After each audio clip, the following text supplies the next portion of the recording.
Chapter 1. The Long Run. I had been 23. I had been a junior diplomat. I had been Grey-Moor born. I had been 6 months into my first proper assignment. I had been very pleased with myself about all of this. The assignment was straightforward. The hunting valley called the Long Run sat on the border between Pack Grey-Moor and Pack Brackmoor. Grey-Moor had hereditary claim to it. Brackmoor had been encroaching on it for 40 years. The dispute had been simmering since my grandmother's time. Marcus, Grey-Moor's alpha and my mentor, decided the time had come to settle it formally. He took me. He took a senior negotiator named Anya. He took Toby, who was 16 and along for the experience. He took 12 outriders and a wagon of treaty drafts. He did not take his own deputy, which was the point. The long-run dispute was a junior file. Sending Anya was sufficient pack weight. Sending me was sending a message that Grey-Moor considered this a routine matter. Brackmoor considered it differently. We arrived at the Brackmoor border on a Tuesday. We were received with formal courtesy. We were escorted to the Brackmoor court at Greythorn Keep. We spent 2 days in productive negotiations. On the third afternoon, King Hugo Brackmoor's council announced that, as a gesture of treaty hospitality, the junior members of the Grey-Moor delegation would be guests of the crown until conclusion. Treaty hospitality, a term I had read about, an old custom, used in the previous century to take political collateral while pretending to be polite. Not used in 40 years. Most modern packs considered it embarrassing. Marcus went very still. I was the most junior member of the delegation. Toby was a child. Anya was too senior to take without sparking war, so they took us. Toby cried for 20 minutes and then asked if there would be cake. I did not cry. My wolf, on the carriage ride to Brackmoor Castle, was awake the way a wolf is awake in a place that is not its own. 6 guards. The driver is watching us, not the road. Toby is too young. Do not let him cry where they can see. I reached for Toby's hand under the carriage blanket, and he stopped trembling. Good. My wolf did not say anything else for the rest of the ride. She counted. She watched. She kept the door of my mind closed and held the latch herself. I asked the guard for pen and paper at the gates, and he looked at me as if I had asked for a sword. The castle was smaller than I expected, older. The stone was the kind that had been there long enough to forget which century it had been quarried in. The hall I was brought into had 3 tall windows, a fireplace large enough to roast a wagon, and a king. The king was not what I expected either. I had expected 40. I had expected gray at the temples. I had expected the studied cruelty of an alpha doing diplomacy through pressure. He was 31. He was broad-shouldered. He was very obviously about to throw up. He was holding a piece of paper, my arrest order. The way a man holds a thing he has not yet read but signed. His council ranged behind him, 6 older wolves, all looking pleased with themselves. I performed the Grey-Moor formal half-bow, hands at the hip, perfectly executed. Lady Mira Hollow of Pack Grey-Moor, junior diplomatic attaché. I have been informed I am to be a guest of the crown. May I ask the projected duration of my stay? It came out the way I had been trained, professional, crisp, not visibly furious. He stared at me. He stared for what I would later be told was 4 full seconds, which in a hall of 7 wolves is a very long time. His council began to murmur. One of them cleared his throat. When the king finally found words, they were not the words anyone in the room had been expecting. What? I repeated the question. He did not answer it. How old are you? 23, Your Majesty. He said 23 the way a man says it when he has just been informed he is in a great deal more trouble than he had budgeted for. Then he said it again. A man at his elbow, taller than him, lean, with the kind of tired face that suggested a lifetime of cleaning up, stepped forward with the smooth, practiced movement of someone who had intervened in approximately 1,000 royal moments. Your Majesty, the schedule. The king repeated, 23. The tall man sighed. He introduced himself as Finn, the king's beta, and walked me through the practical arrangements with the calm of a man delivering a weather report.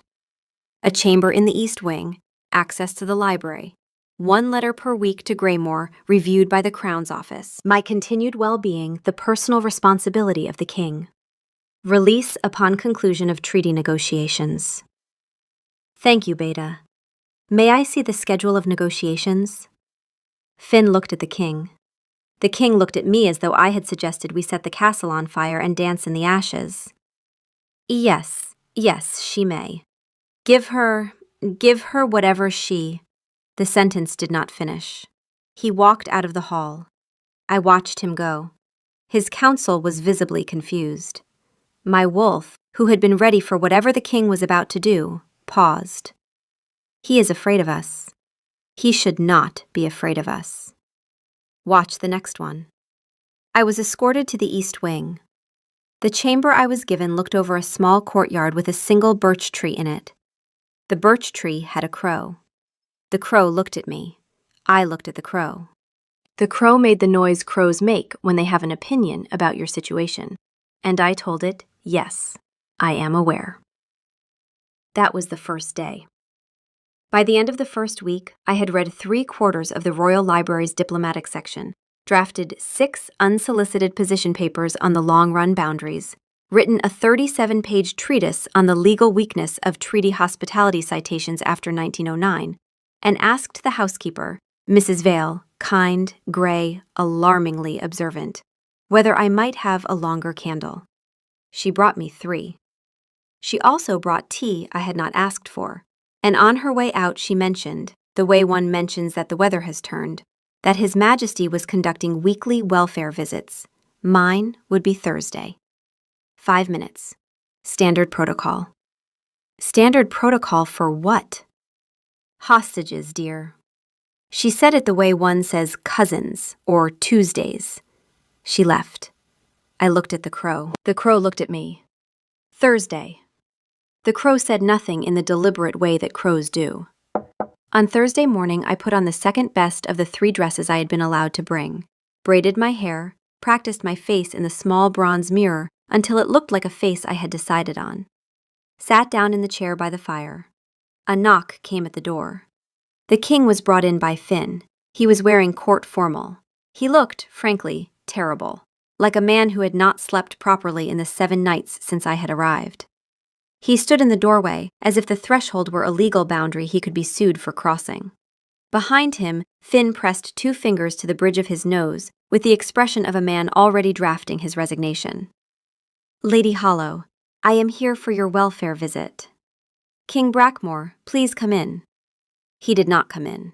He asked instead whether I was being treated well, which I confirmed I was, and then whether I was in any discomfort, to which I replied that I was in a great deal of discomfort about the legal basis of my detention, but that my candles and my tea were adequate. A single nod from him at this. Good. Excellent. That is good. Thank you. The visit that is sufficient. Thank you. He left. I timed it. 3 minutes and 40 seconds. Finn remained in the doorway for another 5 seconds, looking at me with an expression I could not read, then nodded politely and shut the door. My wolf, who had been quiet for the whole 3 minutes and 40 seconds, finally spoke. He looked at us like he was afraid we would break. He did not look at us like he wanted to break us.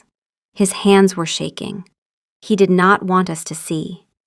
I do not understand him yet. What was that? I said aloud to nobody. I walked to the window. The crow was on the birch. That man saw you, the crow observed, in my imagination, and forgot how to stand up. Yes, I noticed.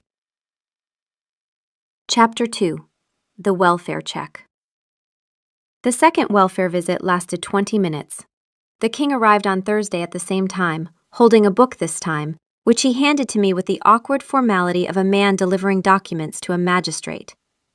I was told you requested the history of the long-run settlements, and that is the only copy in the sentence ran out somewhere around only copy. He recovered enough to ask whether I was being treated well, which I confirmed, and then he stood in the doorway again. Your Majesty, If you intend to stand in the doorway every Thursday, I would prefer to know now so I can arrange the furniture. He did not laugh. His jaw moved in the way men's jaws move when they are not laughing on purpose. I do not intend to stand in the doorway. But he did not step further in. I sat in the chair by the fire. Then please be seated. He was seated, very carefully, on the chair opposite mine, in a way that suggested someone had once explained to him that chairs were furniture and not religious instruments. We did not speak for 30 seconds. I let the silence sit. Then I tested him. The long-run dispute. Your counsel's position is that occupation since 1882 establishes use right. Graymore's position is that hereditary claim is older. Both packs are wrong in the same way. Both? The valley was originally Stoneacre territory, before Stoneacre was absorbed in 1714. Neither current claim addresses that. Both are arguing about the wrong century.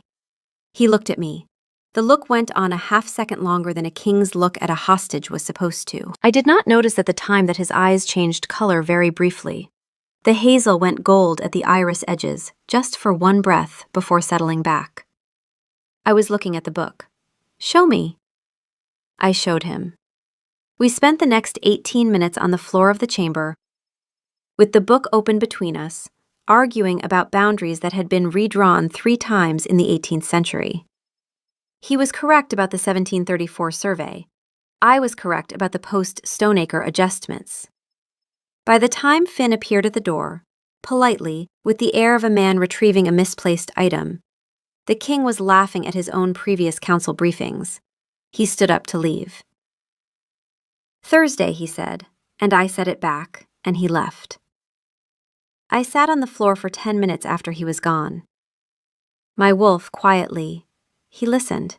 He did not pretend to listen. He listened. I want him to come back on Thursday. We are not going to want him to come back on Thursday. We already do. A single distant bell from a clock tower marking the hour, the 3rd Thursday, he brought a book and a question. The book was a treatise on interpack water rights I had referenced sideways in a margin note on the previous book. The question was whether Graymore's water share calculations on the Brackmore tributaries had ever been formally adjusted after the dam collapse of 1791.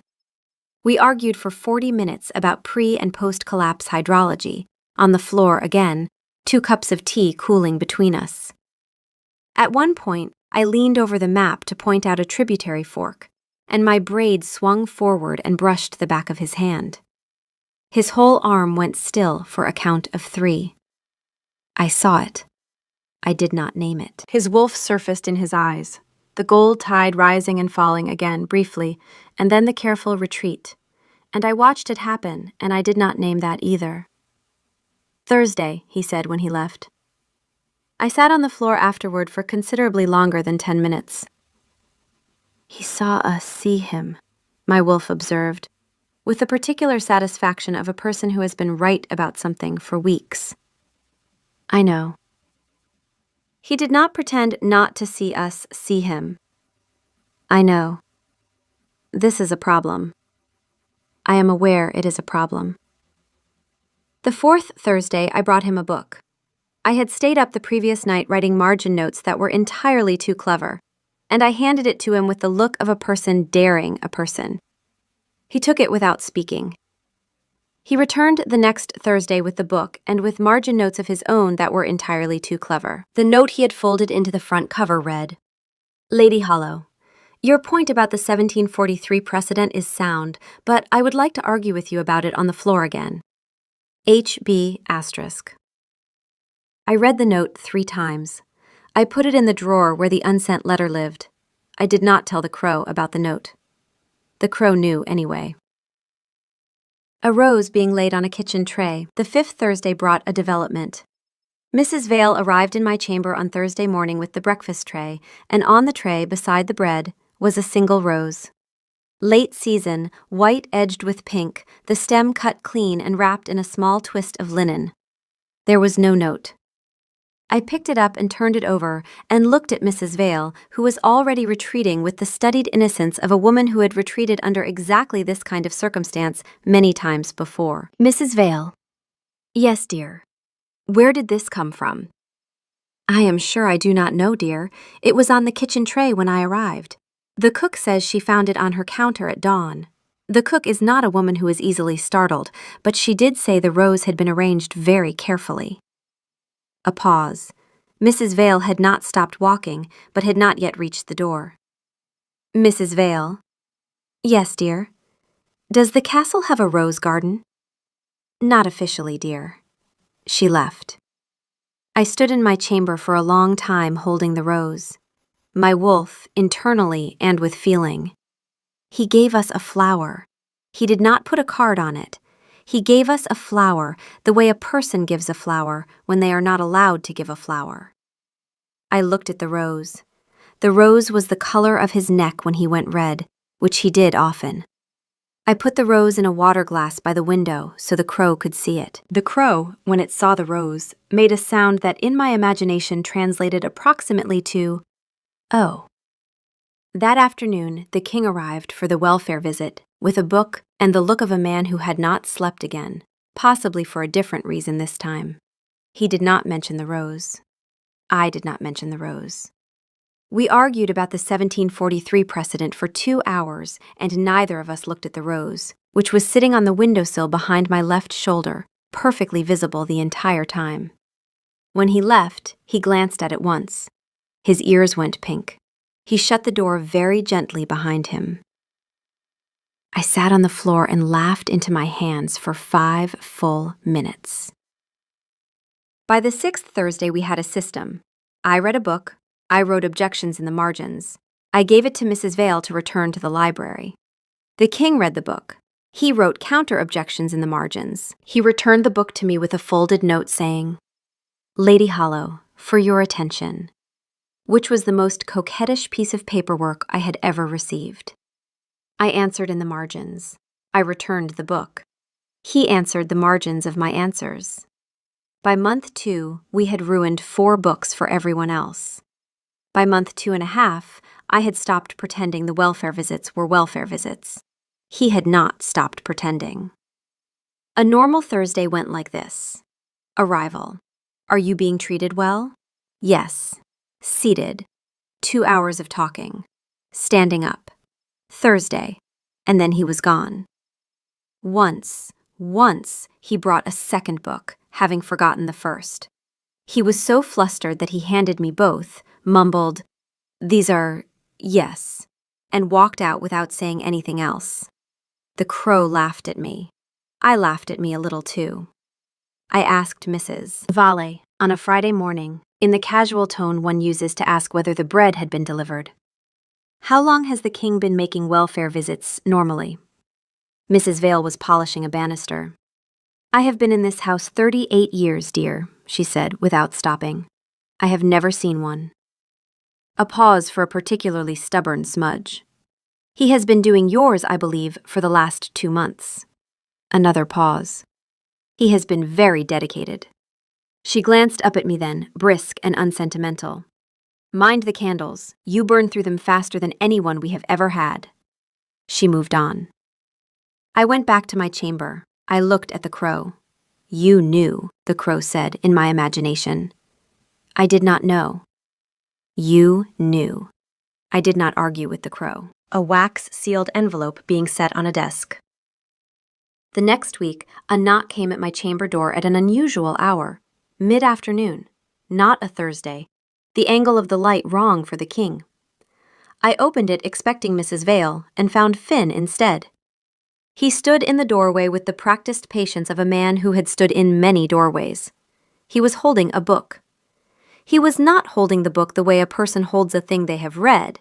He was holding it the way a person holds a thing they have been asked to deliver and would prefer not to be asked about. "Lady Hollow, the king sends his regrets that he cannot keep this Thursday's appointment. Pack business in the Western Valleys. He asked that I deliver this in his place." I looked at the book. It was a slim volume on diplomatic precedent in mountain pack disputes. There was a folded note tucked inside the front cover. "Beta, please come in." "I am perfectly comfortable in the doorway, my lady."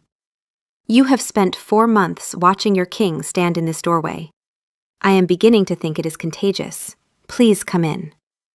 He stepped inside 2 paces. He did not sit. He had the alert stillness of a person making a tactical decision about how much of himself to allow in a room. I took the book. I did not open the note. Pack business in the Western Valleys. Yes, my lady. There is no pack business in the Western Valleys at this season. The herds have come down for winter, and the patrols are reduced to skeleton until thaw. I know this because I drafted the seasonal patrol coordination memo with your Eastern wardens 3 months ago. A small silence. Finn's expression did not change at all, which was, in itself, a kind of answer. Beta, is the king well? The king is well, my lady. Is the king avoiding me? A longer silence this time. Finn looked at the rose in the water glass on the windowsill, which had been replaced with a fresh one, twice now, mysteriously.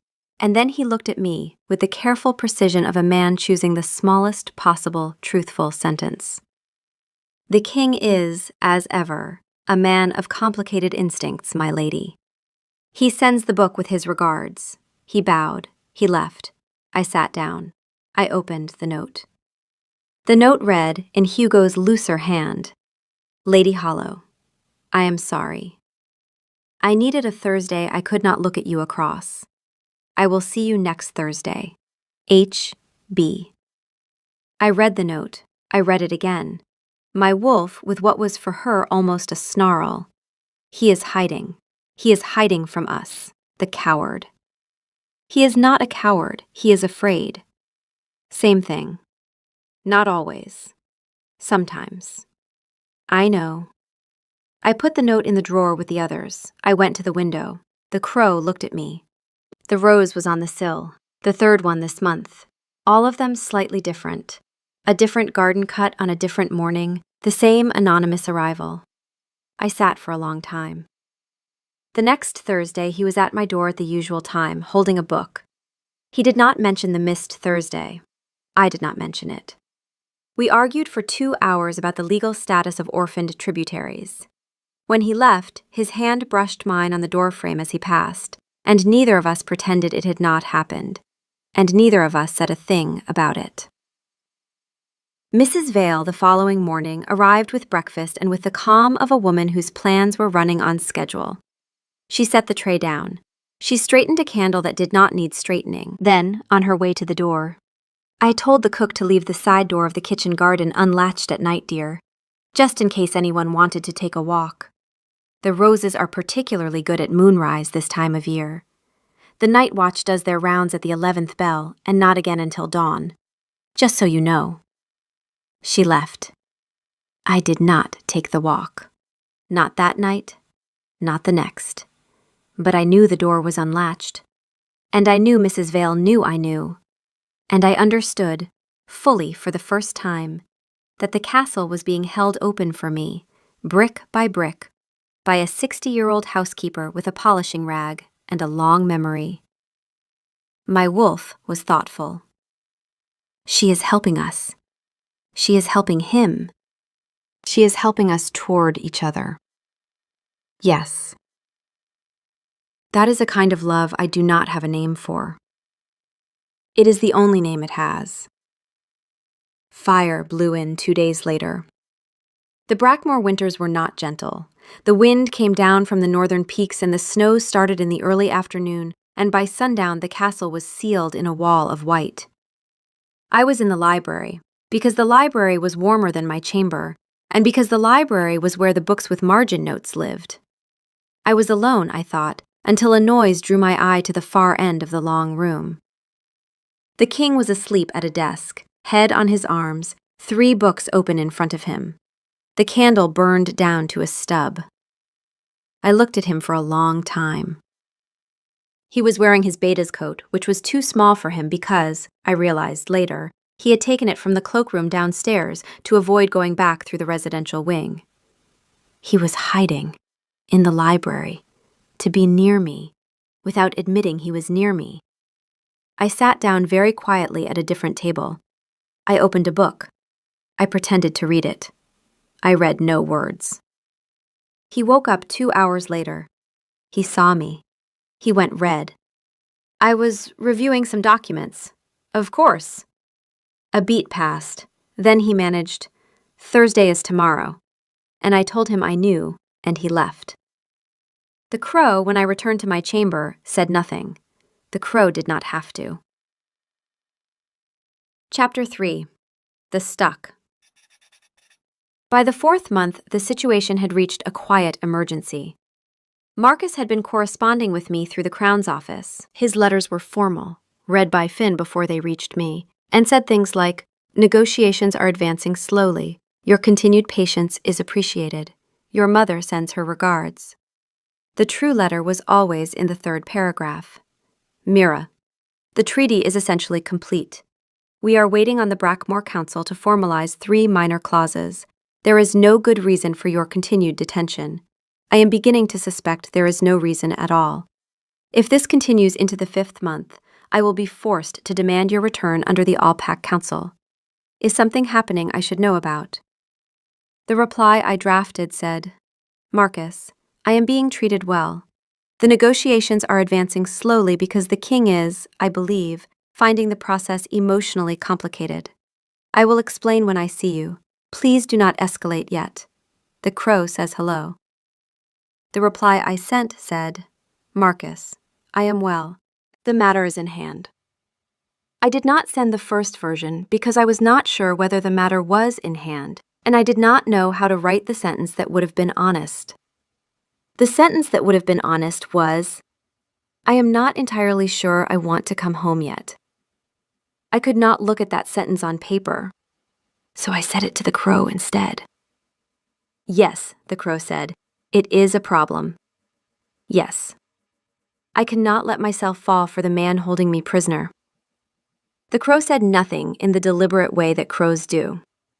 I cannot because even if he is kind, even if he is shy, even if the welfare visits have become the best 2 hours of my week, if I fall, I will never know whether I fell because of him or because of the room I have been in. I will not be able to trust my own heart for the rest of my life. I will become a woman who married her jailer and tells herself it was love. That is a long sentence, the crow observed. I am paraphrasing. A pause to breathe. Then, more carefully. I have to leave. I have to leave first, and then if I miss him, I will know. But until I leave, I cannot know. Do you want to leave? No. That is the problem. Yes. I sat down on the windowsill and pressed my forehead against the cold glass. My wolf, who had been quieter than usual for weeks, finally spoke. You are right. We have to leave. I am not going to change my mind in the meantime. He smells like home. I am sorry. I know. The same week, in a different wing of the castle, Hugo was having a parallel conversation with Finn. I reconstructed it later, partly from Finn's grumbling and partly from the fragments Hugo was willing to repeat. It went, I was told, something like this. Finn opened with practical business, that the Greymore Treaty was essentially complete, that the 3 minor clauses on the Western Boundary Survey were ready for ratification, that both councils were prepared to sign within the week, at which point Lady Hollow's continued detention would no longer have any legal basis. Then he asked, with the careful neutrality of a man who already knew the answer, whether the king had made arrangements for her release. What Finn did not say, but which I would not learn for years, was that Finn had spent the previous 8 days personally drafting fake amendment language for the council clerks to circulate, on Hugo's verbal orders, none of which Hugo had ever put in writing. Finn had been forging the paper trail of his king's emotional incompetence in real time. He had also been reading every letter I sent to Marcus before it left the keep, and had been letting the careful ones through unaltered, which was its own quiet act of treason. He had not yet decided whether he was going to keep doing this for another week, or whether he was going to put a chair under his king's confession tonight and let the chair, and himself, hold the weight. Hugo did not say yes. After a long silence, he said, Finn, I cannot. Finn waited. I cannot ask her to stay. She is a hostage. Anything I ask of her is a command. She would have to refuse a king to her face and then continue to live in the king's castle for however long it would take her to leave it. She would do it. She is exactly the kind of person who would do it. But she would never forgive me. And I would not have forgiven me either. Another wait, and if I release her, she will leave. And I will not see her again. And I will not have the right to write to her. Because how does one write to a woman one took as a political hostage? Hello, Lady Hollow. I hope your travels are well. Do you remember when I detained you for 6 months and then asked you out for tea? My best to your alpha. Finn, said Finn later, had been quiet through all of this. He had been quiet because the man in front of him was finally saying things out loud that he had been carrying around in his chest for 128 days. And Finn was an excellent enough beta to know that the only correct response to that, in that exact moment, was to be a wall a man could lean on while he said them. Finn, my wolf has been saying one thing for 4 months. Wait. Wait. Wait. I do not know if it is wisdom. I do not know if it is cowardice. I have stopped being able to tell the difference. I do not know how to do this. I do not know how to do any of this.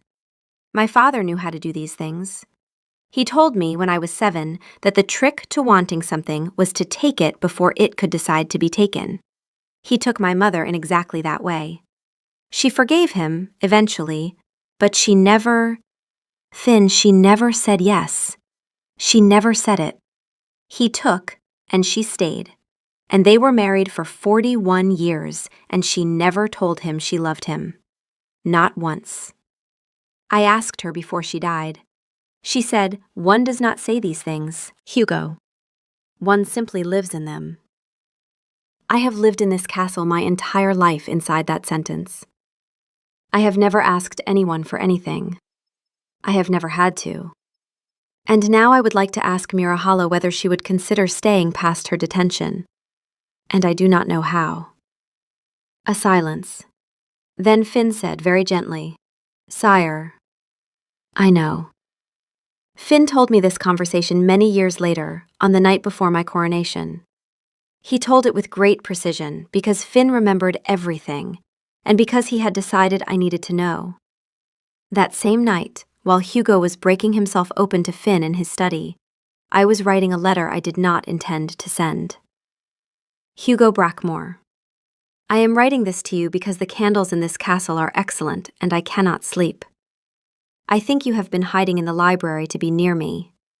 I think I have known this for some time. I think you do not know how to say anything you mean, and I think I have begun, against my professional judgment, to find this endearing rather than alarming.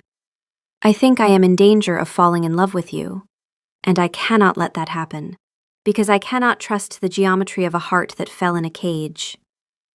I think you should let me go. I think if you let me go, and I miss you, I will come back. I think if you do not let me go, I will never know. I think we are both being honorable in a way that is making us both miserable. I think this is the funniest thing that has ever happened to me. Mira. I folded the letter. I put it in the drawer of the small desk by the window. I did not send it. I blew out the candle. The crow was asleep. I was not. Chapter 4. I am a hostage. Formal Great Hall acoustics. Hearth fire burning low.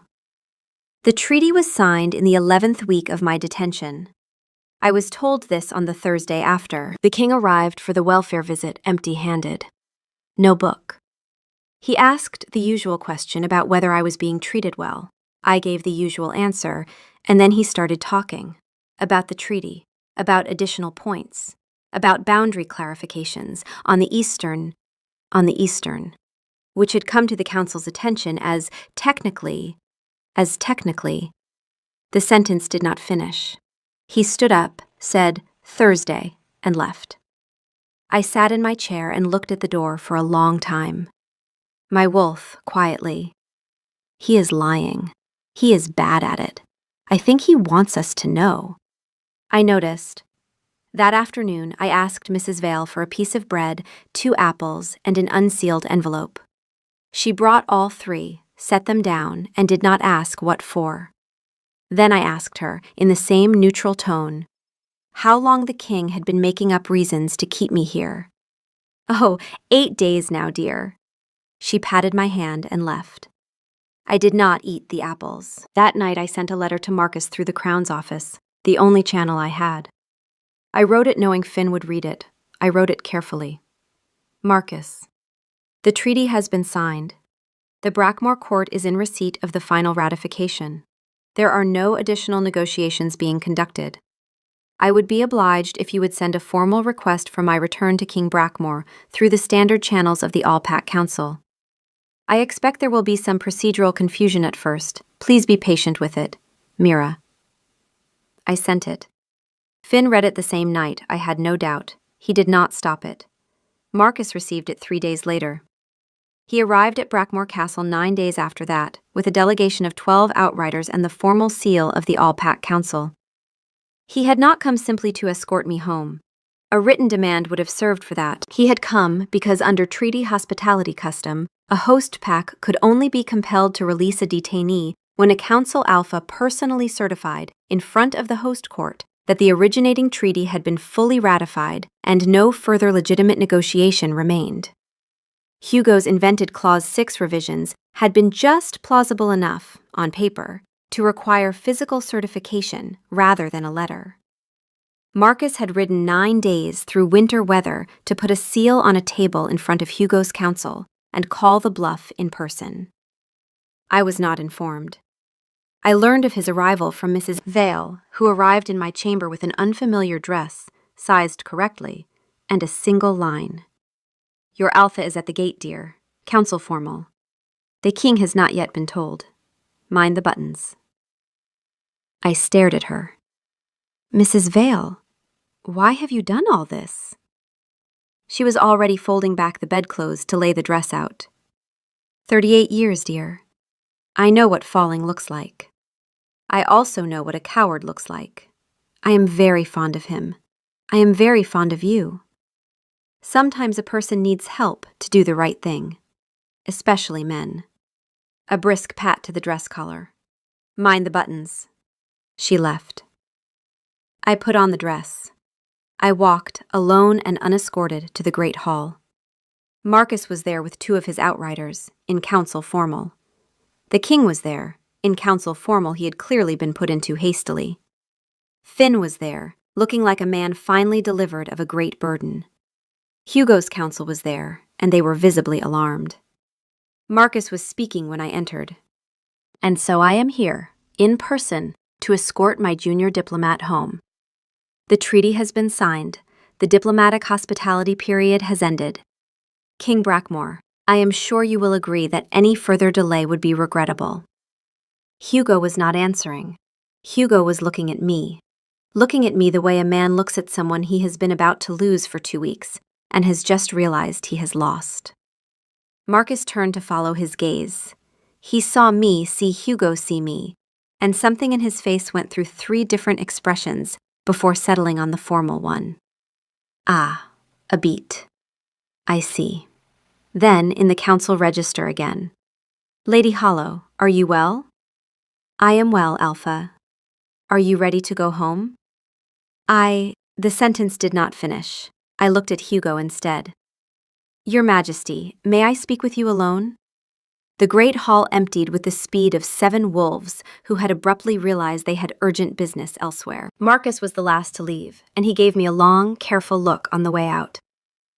I will be in the courtyard. Take your time. The door shut behind him. Then it was just us.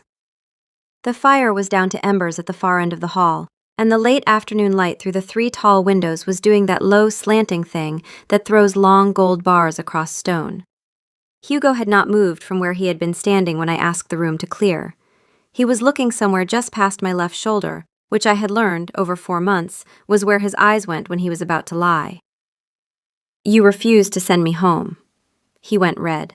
I watched it climb his throat over his collar and reach his face. Yes. Why? He did not answer for a long time. He looked at the floor. He looked at the fire. He looked at his own hands, which were doing that thing of being too large for whatever he had decided to do with them. When he finally found whatever he had been looking for, his voice came out quieter than I had ever heard it. I had grown attached. I did not know how to ask you to stay.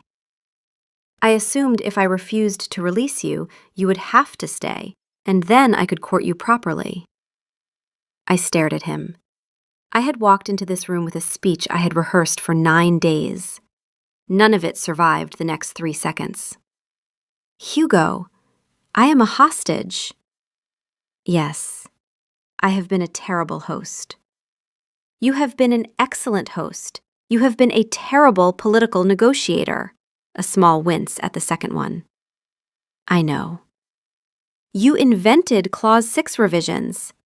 I did. Your counsel has been writing fake amendments for over a week. Yes. Mrs. Vale has been counting the days. He almost smiled at that. He caught it before it landed, but I saw the shape of it cross his face. Mrs. Vale knows everything in this castle. I had to stop for a second, because if I kept going at that pace, I was going to laugh, and I had not yet decided whether laughing in this room would help me or destroy me. I took a breath. I made my face do its job again. I am going home now. He did not say anything. His wolf was visible in his eyes, not the bright, furious gold from earlier, but the other thing. The quiet wolf I had seen the night in the library, when I had watched him asleep at the desk in Finn's too small coat, and understood for the first time what I had been refusing to understand for 2 months. Sitting absolutely still behind the human face, knowing what was coming, not asking. I had to look away from it to keep going. Release me, officially, in front of Marcus, with the seal, so that there is no question about it. Yes, said the way a man signs a thing he does not want to sign.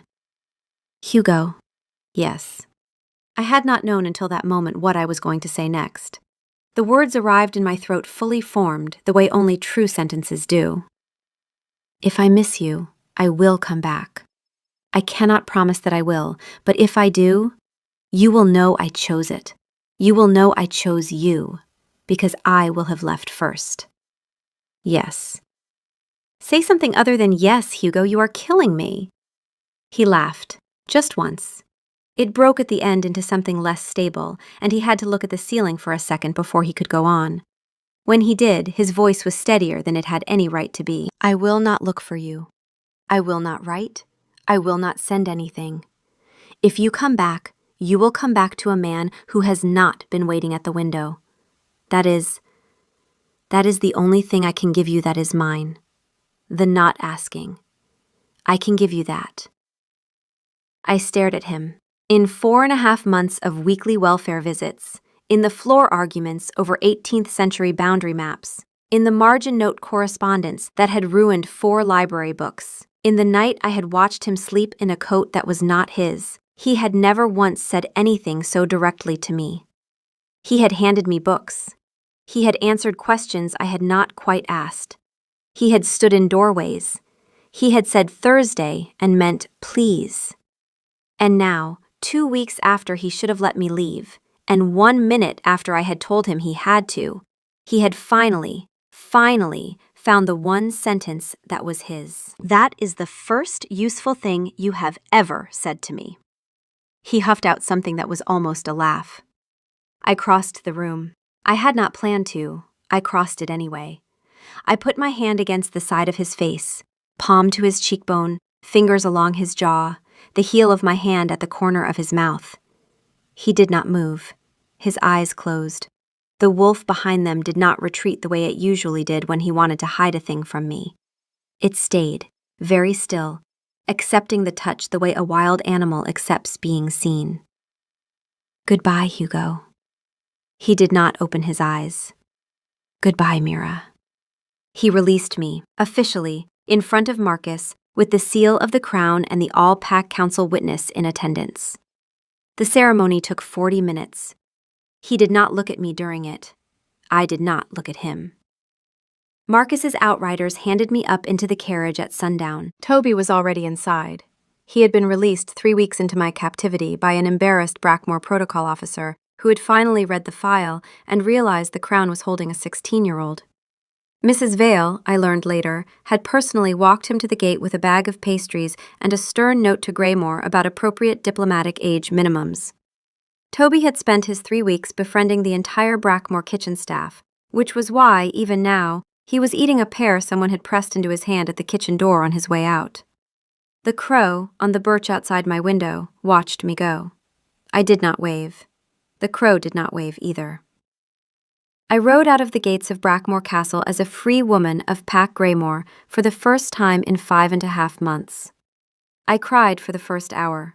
Marcus, riding alongside the carriage, did not ask. When I finally stopped, he leaned in through the carriage window and said, very gently, "Was it the place or the man?" "I do not know yet. Take your time, Mira. Either way, you are home." Chapter 5. Coming Back. Fire, a kitchen with bread, distant pack sounds, a mother's quiet activity. Graymore received me as a hero. There was a celebration, there were speeches, my mother wept. My father clasped my shoulder in the way he had always clasped my shoulder, which meant, "I love you and we will not be discussing it." Marcus gave a short and dignified address in the Great Hall, thanking Brackmore for honorable conduct of an unfortunate custom. He did not mention my detention by name. I smiled, I bowed, I said the things one says. I went home to my room in my mother's house, and I could not sleep. The bed was the same bed I had slept in since I was 16. The window was the same window. The view was the same view. The sheets were the sheets my mother had embroidered for me when I had passed my diplomatic examinations. It was all wrong-shaped. I lay awake for hours that first night listening for sounds I should not have been listening for. The night watch step in a Brackmore corridor that did not exist in this house. The Brackmore wind that came down off northern peaks and did not come down here, because here was lowland, and the wind was a different wind. The single distant Brackmore clock tower bell on the hour, which did not exist here, because Graymore measured its hours by the keep horn, and the keep horn did not blow at night. I had been gone 5.5 months, and the absence of the wrong sounds was louder than any silence I had ever known. The second morning I came down to breakfast and walked to the wrong window. The wrong window in my mother's kitchen, which is to say, the window over the herb garden that faces east. Because for one absent half-second I had been expecting a courtyard, a birch tree, a crow. My mother saw me catch myself. She did not say anything. She handed me a cup of tea and let me look at the herb garden for as long as I needed to look at it. My father, who was a quiet man and had been quiet for 62 years, came into the kitchen behind me, took in the situation in a single experienced glance, and put his hand on the back of my neck, the way he had done when I was 9 and had lost a foot race I had been certain I would win. He did not speak. He left his hand there for the count of a slow breath. Then he made himself a cup of tea and went out to feed the dogs. That, in our house, was a full conversation. I told myself, the first week, that this was the readjustment one makes after captivity. I read the literature. I drafted a brief in my own head, titled, Post-Detention Adjustment Period, Expected Symptoms, and checked off the items. Disorientation in familiar spaces. Continued vigilance in safe environments. Discomfort with autonomy. All present, all explainable, all temporary. The literature did not have a category for the bed is the same bed, and that is the problem. The literature did not have a category for I keep cutting my pages too neatly because the margins are not for me to write in anymore. The literature did not have a category for I sat down to write a letter and almost wrote it to a person I am not supposed to be writing to, and I had to put the quill down for an hour to remember the names of all my other correspondents. The third week, I began annotating books in the margins and leaving them on the kitchen table for nobody to read. The fourth week, I asked my mother, in a tone of mild, scholarly inquiry, whether anyone had ever sent a letter to Brackmore by independent courier and what the average cost was. My mother did not look up from her embroidery. 40 silver, 2 weeks each way. He has not written, has he? No. Good for him. Mother. She set the embroidery aside, finally, and looked at me with the calm executioner's gaze she reserved for the worst days of my childhood. I have not asked any questions, Mira. I am not going to. But I will say this. If you spend the next 2 years in this house pretending you do not know what you are deciding, I will be very disappointed in you. You have always been a person who decides things. Decide a thing. I did not answer. She did not press. The 5th week, I requested an audience with Marcus. He received me in his study, the room he received people in when he intended to be a friend and not an alpha, and he waited for me to start. I want to go back to Brackmore, as a guest, as a private person, not as a Greymore envoy. I want it to be very clear that I am choosing. I want him to see me arrive. I want him to know that I have come of my own will, in my own carriage, with my own escort, because I have decided. A long look from him. Then, mild as a man commenting on weather, I have already prepared the carriage. I stared at him. Mira, I have known you since you were 8. I knew the moment you came out of that hall. I have been waiting for you to say it. Marcus, take Toby with you. He has been bored out of his mind since you got back. And he likes Brackmore. He says the cake is excellent. I tried to say Marcus again. It came out smaller. Go, Mira. Take your time on the road. Make sure. And when you are sure, do not waste the man's life waiting for you to be sure twice. Thank you. Do not thank me. Bring me back a treaty in 4 years that we can all live with. That is how you thank me. I left the next morning. The journey from Greymore to Brackmore was 11 days by carriage. I took 12. Marcus, when he had told me to take my time on the road, had meant it as instruction. I took it as instruction. The first day I cried for an hour and was furious with myself about it. The carriage smelled like Greymore leather, and the road was the same road I had been hauled out of Brackmore on 5.5 months ago. Only the snow was gone now, and the trees were different, and the spring birds were starting, and that was a kind of injury I had not budgeted for. The 3rd day, Toby asked me, with the unfiltered curiosity of a 16-year-old who had spent 3 weeks befriending Brackmore kitchen staff and had clearly been thinking about it, whether I thought the king was going to be glad to see me. I had been ready for that question from my mother. I had not been ready for it from Toby. I do not know, Toby. Mrs. Vale will be glad. Yes. The cook will be glad. The cook said if I ever came back, I was to come straight to the kitchen and not let anyone stop me. That is a very loyal cook. She said it 3 times.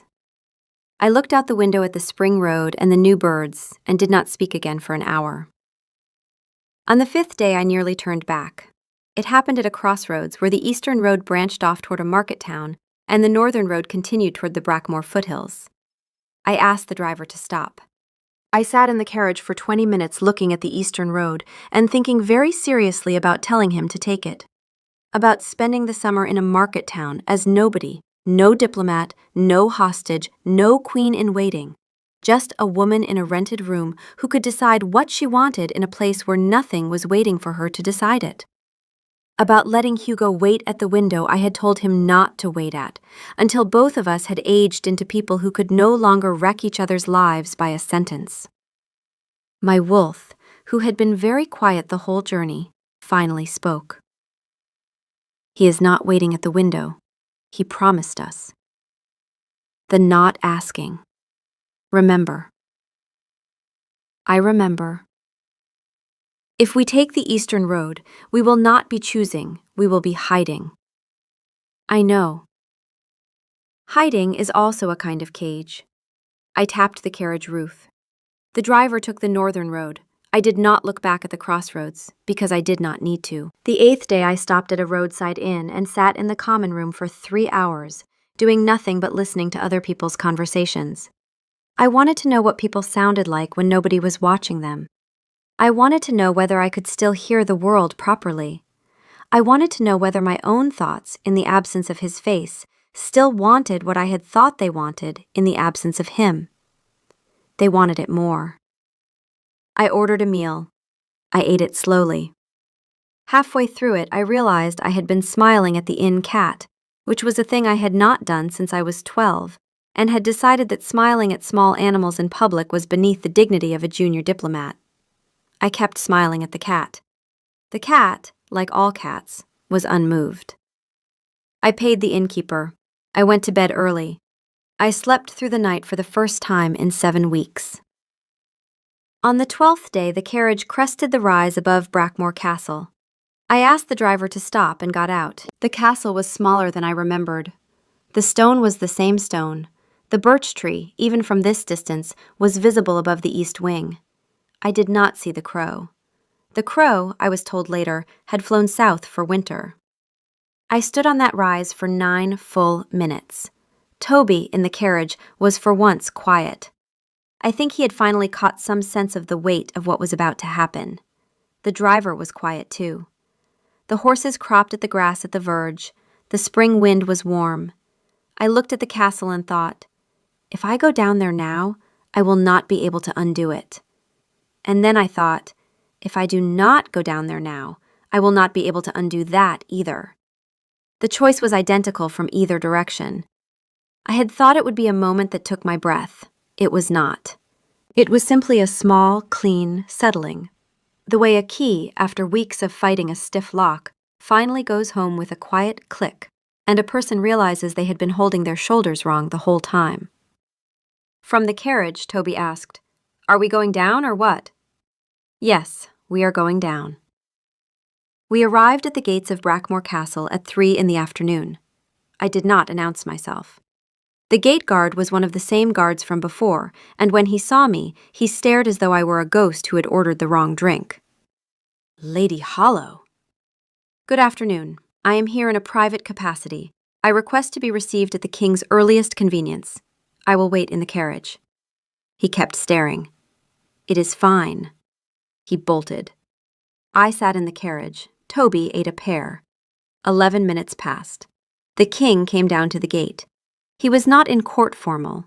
He was in plain leather and linen, the kind a man wears when he has been working in the courtyard.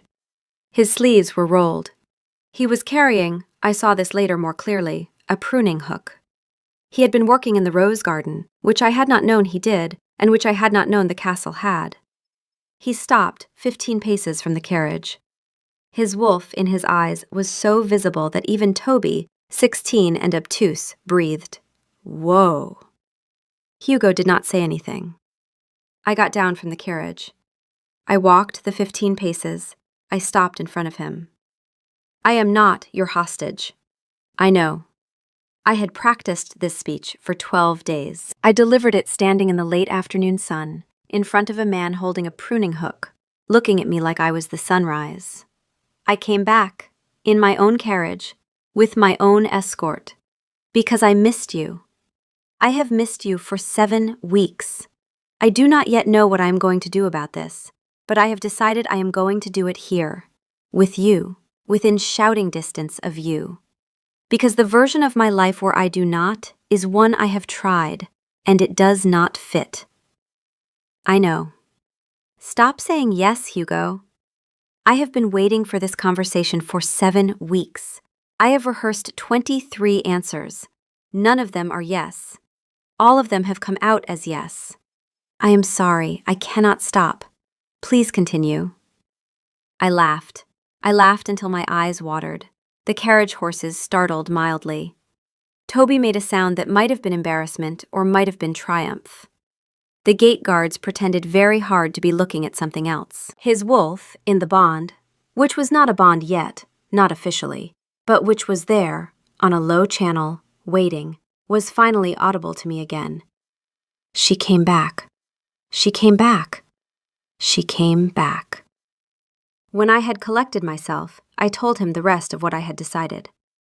That I was going to be very angry at him for a long time about how he had gone about this. I know. That I would need at least a year to forgive him fully. I have a year. That he would take me to dinner. Yes. And that he would take me immediately to his rose garden, because I had not known he had a rose garden. Nobody knows I have a rose garden. It is a private... Hugo, show me the rose garden. A kitchen window in the distance with someone clearly watching from it. He showed me the rose garden. It was in the small southern courtyard, walled off, half overgrown, 6 bushes in irregular bloom for the season. He had been keeping it himself since he was 12. His mother had planted it. He had not, he said, ever told anyone about it. He told me about it.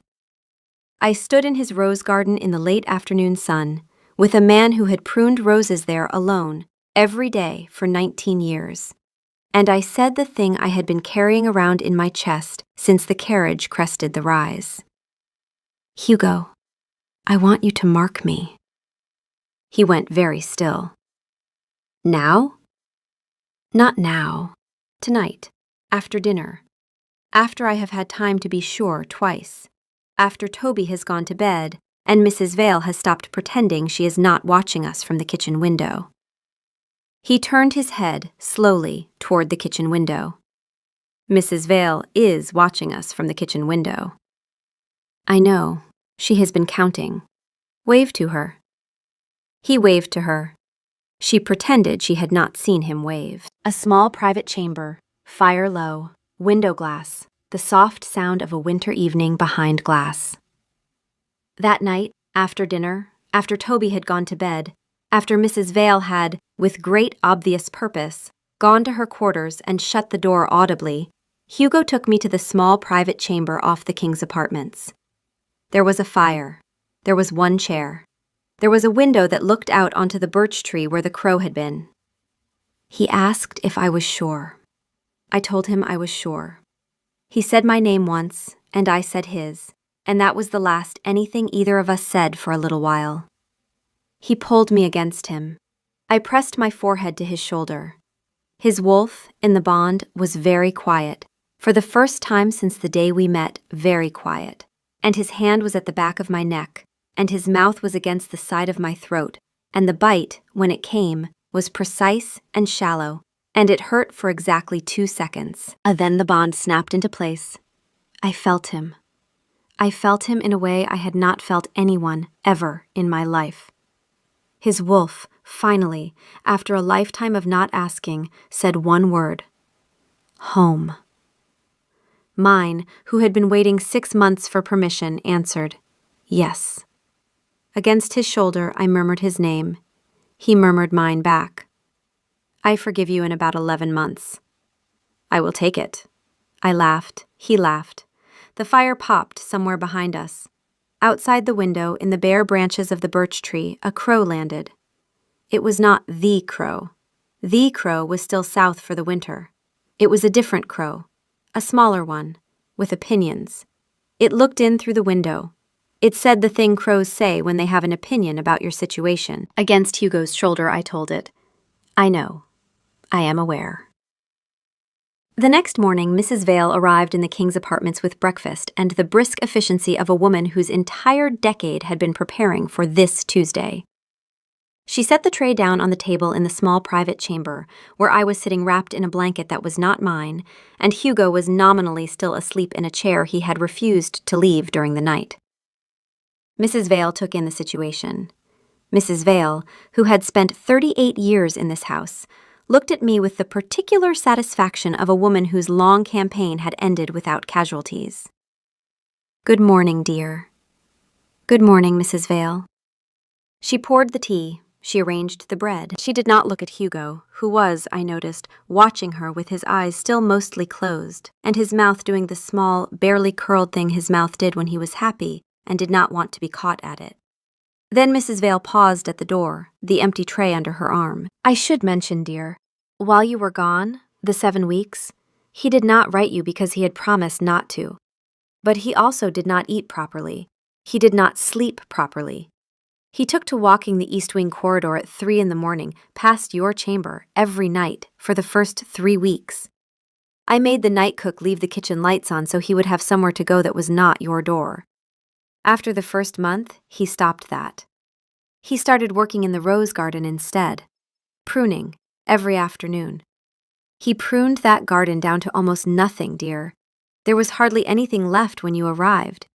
6 bushes that survived, out of 20. I think he was doing it because if he was pruning, he was not writing to you.